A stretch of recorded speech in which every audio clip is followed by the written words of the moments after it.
As you're trying to market to these different people in your universe, a big mistake that we make is that we tend to try to create our message and try to get people to take action based on what our goals are and the results that we want.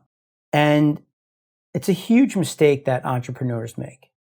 Huge, right? We already know that. You're not your customer, so you shouldn't be trying to go and do what you want. You want to know what they want to buy. Certainly in the e-commerce world, right? When people are selling products, if you were creating a t-shirt, you might go and create the t-shirt that is your taste, but your customer base may not necessarily be the type of people that would wear what you wear. You may cater to a different audience, and you need to be smart about that, right? If you're working for companies and you're the marketing manager for a life insurance company, right? And you're 30 years old and you're trying to market to somebody who's 45 to 60, right?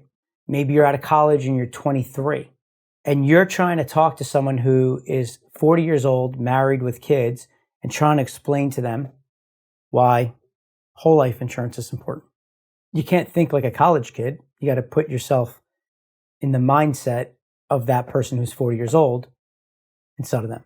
And those are in businesses where you're working for companies.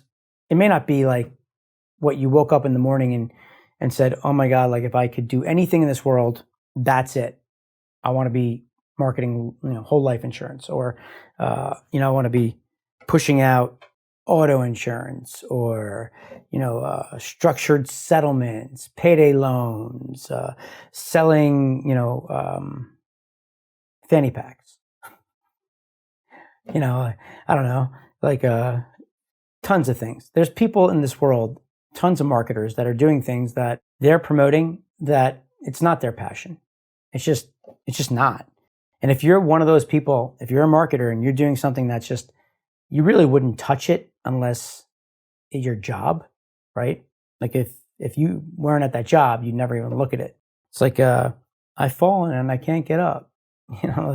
Those things for the older people, that commercial where they press that button, home security, cable TV, wireless cell phones.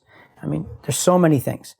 And the thing about that is, if you're in that world today, well, then you have to be smart enough to understand your audience, understand their mindset so that you can cater to them. That's why surveys work, right? That's why I'm not plugging my surveys in this at all. Survey Detective, but that's why surveys work. That's why surveys, quizzes, assessments, all that stuff that's in Survey Detective, they work, right? Because you're able to research, you're able to communicate with your audience, they're able to give you feedback, they're able to tell you things that they like, that they want. You're able to then look at that data and make decisions and then be able to build businesses around it, right? And there's a way to do it. People make mistakes on how they go about doing that, but it works, okay? But that's the point, right? You could be in any business and it may not be your diehard, but you got to do what you got to do, right? You're a marketer. You got to find a way to get in the eyes of that person and get them to take action.